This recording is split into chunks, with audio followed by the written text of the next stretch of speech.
जय हिंद दोस्तों। क्राइम की दुनिया में आपका स्वागत है।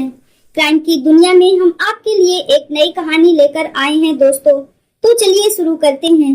दोस्तों 16 मई 2018 को रात के करीब 8 बजे के समय हल्द्वानी भीमताल मार्ग पर गांव समड़ी के पास सड़क के किनारे पर खड़ी एक कार से अचानक आग की लपटें उठने लगी, जिसे देखकर वहां पर मौजूद लोगों में अफरा तफरी मच गई और देखते ही देखते वहां पर लोगों की भीड़ उमड़ पड़ी।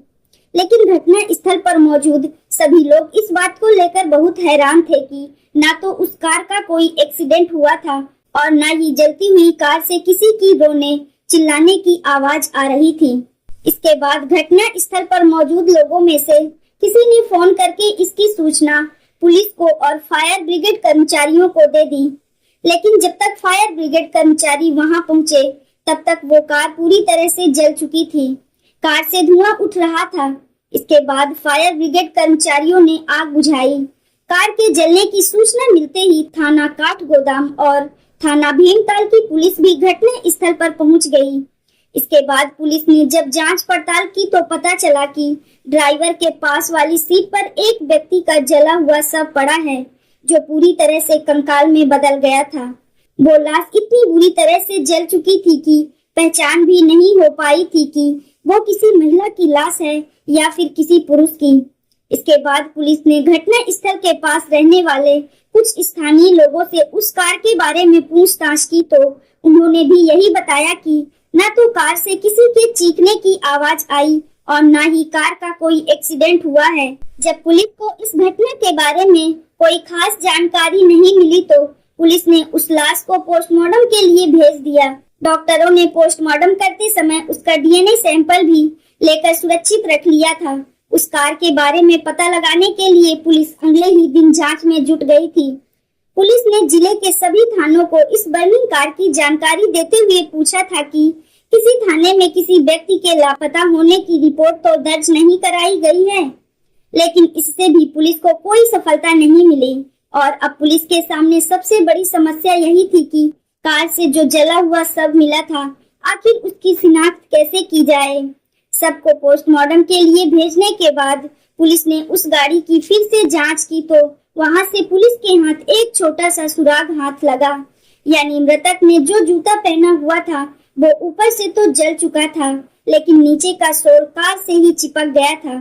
पुलिस ने उस जूते के सोल को किसी तरह से वहां से निकाला और जब उसको चेक किया तो पता चला कि मृतक 7 नंबर का जूता पहनता था, लेकिन उस जूते के नंबर से भी ये साफ नहीं हो पाया था कि वो जूता आखिर किसी महिला का है या फिर किसी पुरुष का।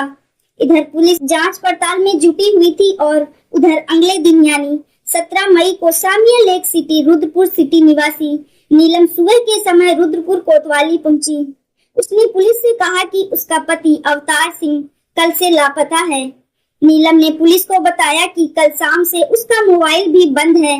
वो सारी रात अपने परिजनों के साथ मिलकर अवतार सिंह को तलाश करती रही है, लेकिन उन्हें अवतार सिंह के बारे में कुछ भी पता नहीं चला है। नीलम ने पुलिस को जानकारी देते हुए बताया कि कल शाम वो अपने पति के साथ अपना इलाज कराने के लिए रुद्रपुर से हल्द्वानी गई थी, लेकिन डॉक्टर के समय पर न मिलने के बाद अवतार ने उसे बताया था कि उन्हें पहाड़ पर कुछ काम है, इसलिए वो उसे कालू सेठ मंदिर के पास छोड़कर चले गए थे। नीलम ने बताया कि फिर वो वहां से देर रात वो अपनी दवाई लेकर रुद्रपुर अपने घर पहुंच गई थी। घर पहुंचने के बाद उसने अपने पति अवतार को फोन किया, लेकिन उनका फोन स्विच ऑफ आ रहा था। नीलम से विस्तृत पूछताछ करने के बाद रुद्रपुर थाना प्रभारी ने इसकी सूचना हल्द्वानी के एसएसपी को दे दी। इसके बाद उन्होंने एसपी और सीओ भवानी के निर्देशन में 6 पुलिस टीमें गठित की, जिसमें कई बड़े ऑफिसर्स को भी शामिल किया गया था। इसके बाद एसएसपी के निर्देश पर रुद्रपुर थाना प्रभारी ने कुछ जरूरी औपचारिकताएं पूरी करते हुए नीलम को रुद्रपुर से भीमताल भेज दिया, ताकि वहां घटना स्थल पर जलने वाली कार की कुछ शिनाख्त हो सके। इसलिए नीलम रुद्रपुर से सीधे थाना भीमताल पहुंची और पुलिस के सामने पति अवतार सिंह के लापता होने की बात कहते हुए कहा कि उसके पति सिडकुल कंपनियों में लेबर सप्लाई का काम करते हैं। नीलम ने पुलिस को बताया कि पहले वो किसी और के साथ पार्टनरशिप में काम करते थे, लेकिन 1 साल पहले ही उन्होंने अपना काम अलग कर लिया था। इसके बाद उन्होंने रुद्रपुर में ही अपना ऑफिस बना लिया था। नीलम ने बताया कि वैसे तो अवतार सिंह मूल रूप से हरियाणा के निवासी थे, लेकिन इस घटना से लगभग 10 साल पहले अवतार सिंह रुद्रपुर आकर रहने लगे थे। नीलम की बात सुनने के बाद पुलिस को लगा कि शायद अब उस बर्निंग कार की गुत्थी सुलझ सकती है, इसलिए पुलिस नीलम को साथ लेकर घटना स्थल पर पहुंची। लेकिन नीलम ने उस जली हुई कार को देखते ही पहचानने से इनकार कर दिया। यही नहीं, उस कार में जो जली हुई लाश मिली थी उसे भी पहचानने से इनकार कर दिया था। नीलम का कहना था कि उसके पति तो हल्द्वानी तक उसके साथ ही थे और वो खुद ही कार चला रहे थे, लेकिन इस कार में तो ये लाश ड्राइवर के पास वाली सीट पर मिली थी। इसलिए अब पुलिस भी परेशान थी कि आखिर ड्राइवर के पास वाली सीट पर वो कंकाल किसका हो सकता है। उसी दौरान पुलिस ने उस जली हुई कार की एक बार फिर से जांच की तो पुलिस के हाथ एक ऐसा सुराग लगा जिसने इस केस की गुत्थी को काफी हद तक सुलझा दिया था। छानबीन के दौरान पुलिस को उस गाड़ी के बोनट वाली डिग्गी में रखा हुआ इंश्योरेंस का एक अधजला कागज मिला था। इसके बाद पुलिस ने उस इंश्योरेंस के आधार पर कार का पता लगाया तो पता चला कि वो कार अवतार सिंह के नाम से ही रजिस्टर्ड थी। लेकिन अब पुलिस के सामने एक और समस्या खड़ी हो गई थी कि नीलम ने उस कार से मिले कंकाल को पहचानने से तो इनकार कर ही दिया था। साथ ही उसका ये भी कहना था कि जिस समय उसके पति ने उसे वहां पर छोड़ा था तो वो कार में अकेले ही थे, और फिर अगर कंकाल ड्राइवर की सीट पर होता तो वो मान भी सकती थी कि ये लाश उसके पति की हो सकती है। नीलम की बात सुनकर पुलिस फिर से चक्कर में पड़ गई और अब पुलिस के पास इस केस को सुलझाने के लिए एक ही सबूत था और वो था उस लाश की डीएनए रिपोर्ट। क्योंकि ये खबर तमाम अखबारों में प्रमुखता से छापी गई थी, इसलिए इस खबर को पढ़ने के बाद 18 मई 2019 को अंबाला के निवासी अवतार सिंह के पिता गुलजार सिंह, मां नक्षत्रो देवी और भाई जगतार सिंह भी हल्द्वानी पहुंचे। गुलजार सिंह ने पुलिस के सामने अपने बेटे अवतार सिंह की हत्या की आशंका जाहिर करते हुए उन्होंने उसकी पत्नी नीलम पर आरोप लगाया था। इसके बाद इंस्पेक्टर विक्रम राठौर ने गुलजार सिंह और उनके बेटे जगतार सिंह से लगभग आधे घंटे तक पूछताछ की। इस पूछताछ में पुलिस के सामने कई चौंकाने वाले खुलासे हुए। इसके बाद पुलिस ने उसी रात गुलजार सिंह की तहरीर पर नीलम और उसके करीबी दोस्त मनीष मिश्रा के खिलाफ हत्या का मुकदमा दर्ज कर लिया।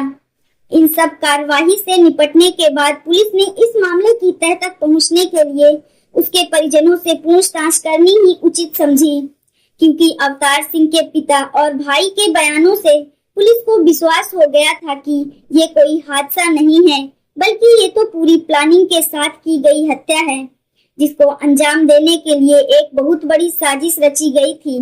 इसके बाद पुलिस ने इस मामले की तह तक पहुंचने के लिए उस हाईवे पर लगे लगभग 200 सीसीटीवी कैमरे खंगाले और लगभग 30 से 35 अलग अलग लोगों से पूछताछ की।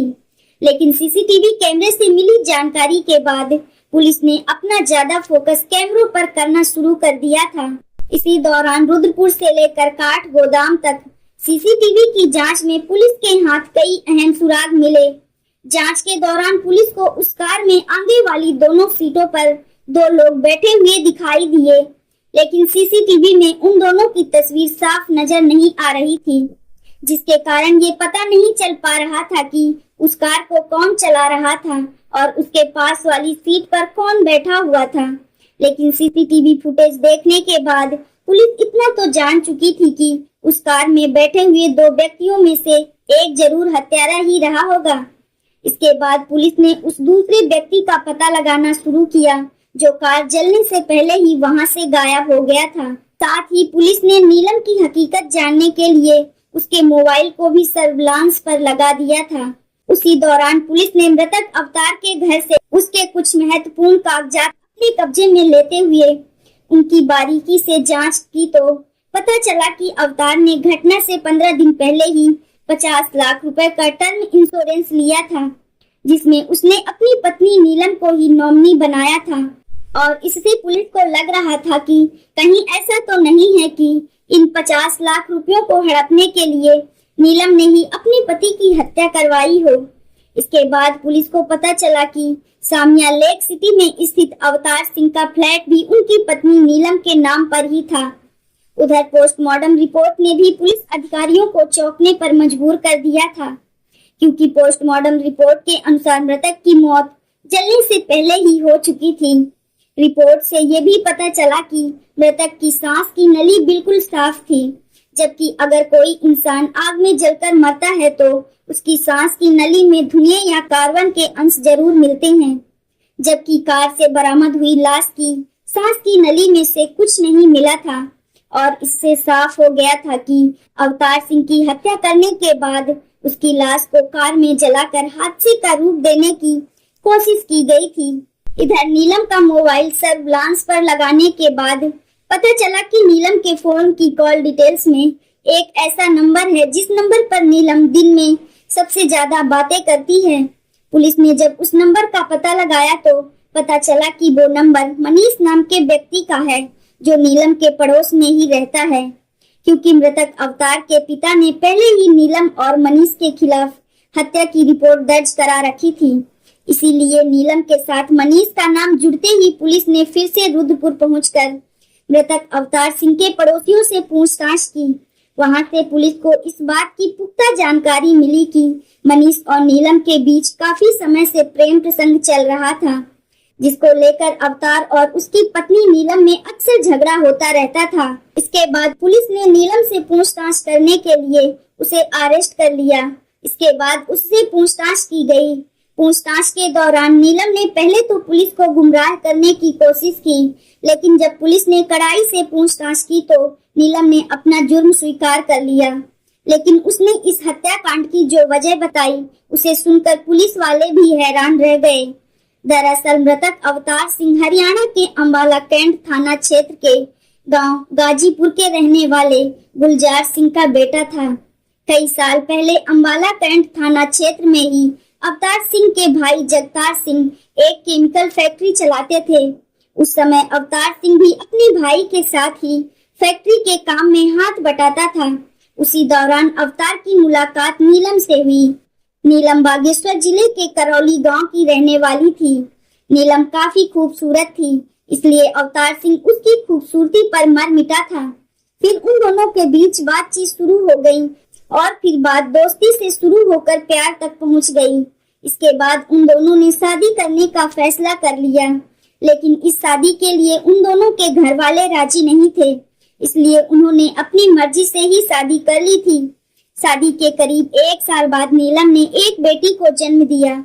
इस घटना से लगभग 10 साल पहले अवतार सिंह रुद्रपुर में काम की तलाश में आया था। यहाँ पर उसने अपने किसी दोस्त के साथ मिलकर पार्टनरशिप में कंपनियों में लेबर सप्लाई का काम शुरू किया गया था।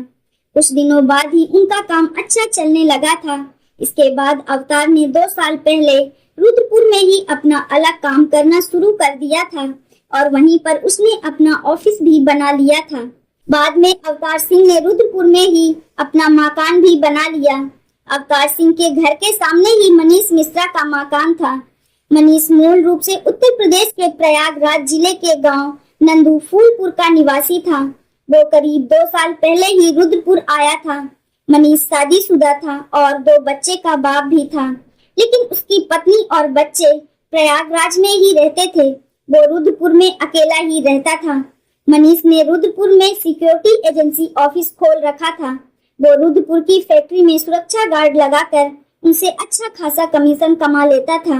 उधर अवतार सिंह भी फैक्ट्री में लेबर सप्लाई का काम करता था। आमने सामने रहने और एक ही लाइन से जुड़े होने के कारण अवतार सिंह और मनीष मिश्रा के बीच अच्छी दोस्ती हो गई थी।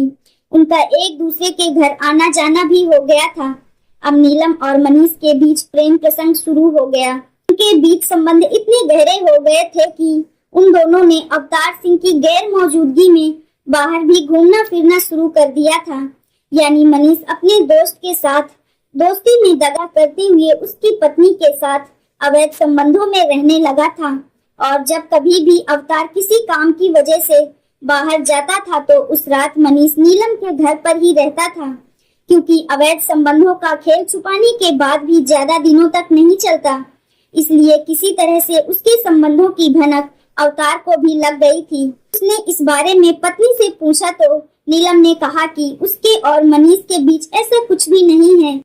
पत्नी के सफाई देने पर अवतार उस समय तो शांत जरूर हो गया था, लेकिन उसके मन का शक दूर नहीं हुआ था। उसके बाद वो नीलम पर नजर रखने लगा और फिर इस घटना से 4 महीने पहले अवतार योजना के अनुसार किसी काम के बहाने घर से बाहर गया हुआ था।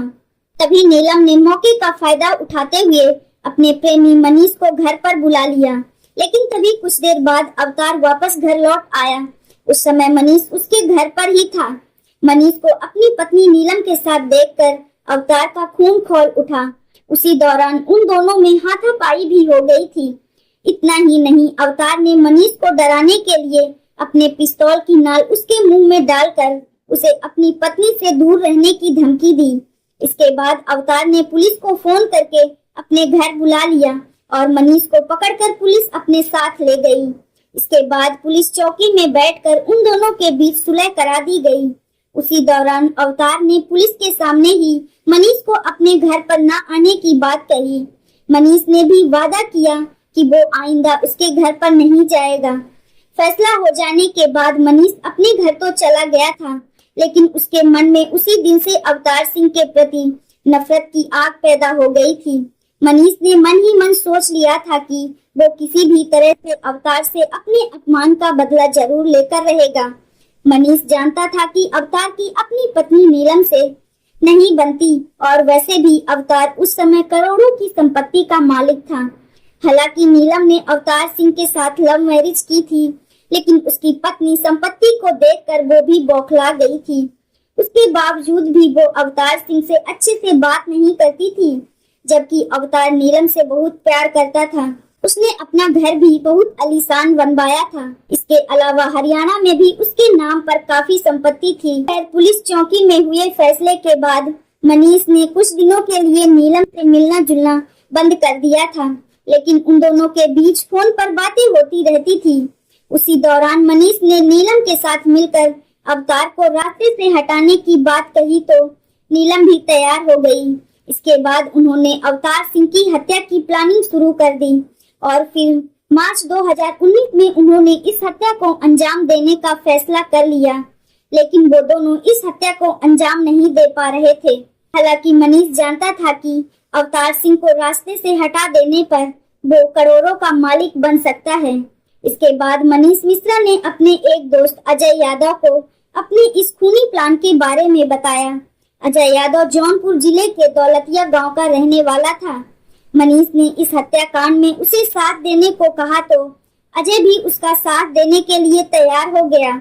इसके बाद प्लान के अनुसार अजय यादव 16 मई 2019 को नीलम ने ग्लूकोन-डी में नींद की 10 गोलियां मिलाई और फिर वही ग्लूकोन-डी पाउडर उसने 1 गिलास पानी में घोलकर अवतार सिंह को पिला दिया। नींद की गोलियों ने कुछ ही देर में अपना असर दिखाना शुरू कर दिया। अवतार सिंह की आंखें बंद होने लगी तो तब तक नीलम को लगा कि अब अवतार पूरी तरह से बेहोश हो चुका है, तो उसने तुरंत मनीष को फोन करके उसे घर से निकलने के लिए कहा। इसके बाद नीलम ने अपने बेहोश पति को जैसे तैसे करके अपनी कार में अगली सीट पर बैठा दिया। इसके बाद नीलम ने खुद कार चलाई और वो सीधे हल्द्वानी में मुखानी चौराहे पर स्थित द नीलांबर भट्ट के क्लिनिक पर पहुंची। योजना अनुसार मनीष मिश्रा और उसका दोस्त अजय यादव बाइक से नीलम के पीछे पीछे चल रहे थे। इसी दौरान उन्होंने रास्ते से पेट्रोल भी खरीद लिया था। हल्द्वानी पहुंचते ही नीलम ने कार मनीष के हवाले कर दी थी। इसके बाद मनीष कार को लेकर सरनी के रास्ते निकल गया। उसका दोस्त अजय यादव भी उसके पीछे पीछे बाइक से चल रहा था। सरनी गांव के पास पहुंचते ही सुनसान जगह देखकर मनीष ने अजय के साथ मिलकर अवतार सिंह का गला घोंटकर उसकी हत्या कर दी। अवतार की हत्या करने के बाद मनीष और अजय ने उसके गले में पड़ी सोने की चेन और उंगली से सोने की अंगूठी भी निकाल ली। इसके बाद मनीष ने गाड़ी में पेट्रोल छिड़ककर उसे आग के हवाले कर दिया। इसके बाद मनीष और अजय उसी बाइक से वापस हल्द्वानी की ओर आ गए। उस समय तक नीलम भी सिटी बस से रुद्रपुर अपने घर पहुंच गई थी। अपने पति की हत्या को अंजाम देने के बाद नीलम ने अगली सुबह यानी 17 मई 2019 को रुद्रपुर पुलिस स्टेशन में जाकर अपने पति अवतार सिंह की गुमशुदगी की रिपोर्ट लिखवाई। नीलम और मनीष इस कदर चालाक थे कि उन्होंने अवतार सिंह की हत्या को पूरी तरह से हादसा दिखाकर सारे सबूत खत्म करने की योजना बनाई थी। पति को रास्ते से हटाने के लिए नीलम ने मनीष के साथ मिलकर प्लानिंग तो बड़ी परफेक्ट की थी और इसमें कुछ हद तक वो कामयाब भी हो गए थे, लेकिन फिर भी पुलिस के सामने उनकी योजना धरी की धरी रह गई। इसके बाद पुलिस ने मनीष मिश्रा को भी अरेस्ट कर लिया और फिर उन दोनों से विस्तृत पूछताछ करने के बाद उन्हें कोर्ट में पेश किया गया, जहां से उनको जेल भेज दिया गया। दोस्तों, इस पूरी घटना के बारे में आपकी क्या राय है, कमेंट बॉक्स में जरूर बताएं और अगर हमारी मेहनत पसंद आई हो तो इस वीडियो को लाइक करते हुए शेयर भी करें। अगर आपने अब तक चैनल को सब्सक्राइब नहीं किया है तो हमारे चैनल को सब्सक्राइब कर लीजिए। राधे राधे।